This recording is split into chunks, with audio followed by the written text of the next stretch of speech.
What's up, guys? Just checking our Fisher sets here, and I was excited coming up here because I saw we had some activity up where this trap is set, but nothing went investigated this set. But we got a ton of otter sign, so we'll set some otter sets here now, I guess, now that we know they're still using this. I was going to do it anyways even if we didn't have any sign a little bit later in the season, but since we have fresh sign, I think we might as well do it.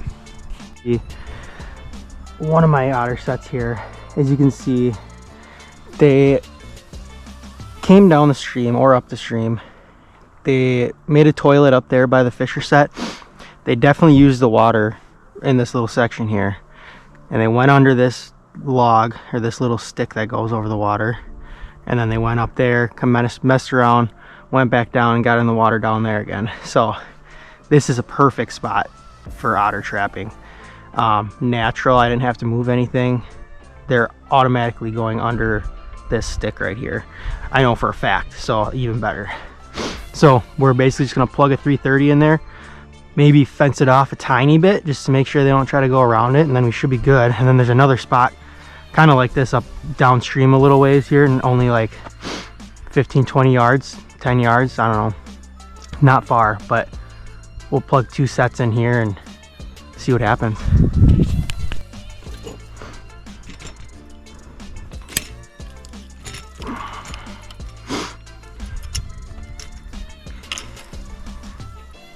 I always like to set these on the higher, you know, the more, it takes more force to set these offsetting, because if this water comes up at all or anything, because we got a little warm spell here, it's gonna throw sticks and stuff down the stream and stuff gets caught up. It'll make it easier so that it won't get set off by sticks. Look at that. That is just like the perfect setting for a 330 right there. It's just perfect.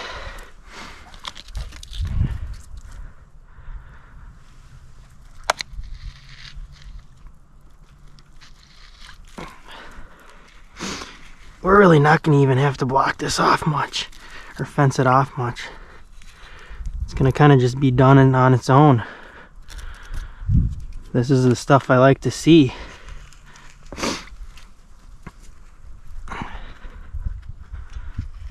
There we go. And this river bottom is perfect for trap placement here, or for not sinking down. Sometimes you get these streams are either super muddy, super rocky, which you can make it work, but when it's a little more sand like this, it's even better. So I'm gonna grab a couple more sticks, fence this off just a tiny bit more, make sure it's stable, which right now it's basically stable enough, but we should be good. I think this is actually the same log I caught that big otter on last year, when this river was blown out, when it was starting to thaw out in the spring. But it looks a lot different when the water's low like this, but the otters are still using it. So same idea.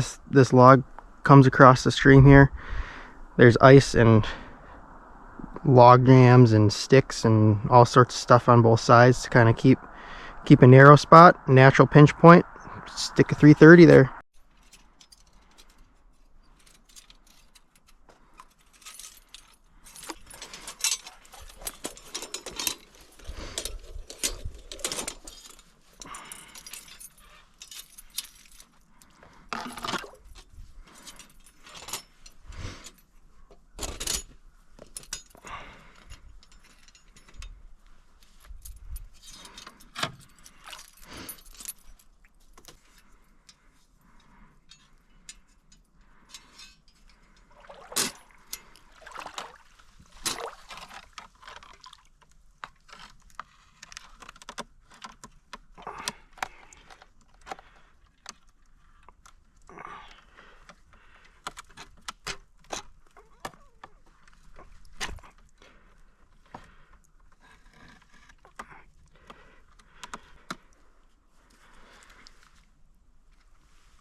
We might have to find some more sticks because I don't see any more right here.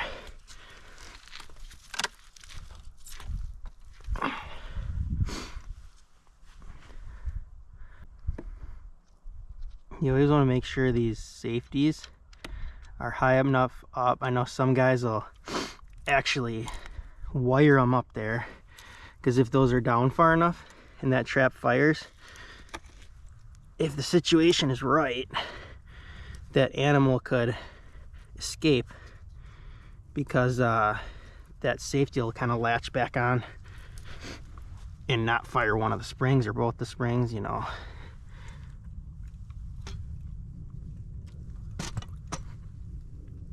Okay, that's good. It's like a perfect area. All right, we're all set.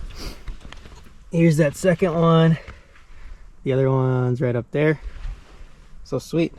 I was not expecting find some otter sign today, and I wasn't expecting to set for otters until a little bit later this year, like I normally do for some reason. But it would be nice to get my otters early, because they have real nice fur. I mean, they always have nice fur, but they get a little bit singed later on in the year, especially if you're heading into February, March, which is when I normally trap them. So getting one in December or January wouldn't be a bad thing. So we'll see what happens. Stay tuned.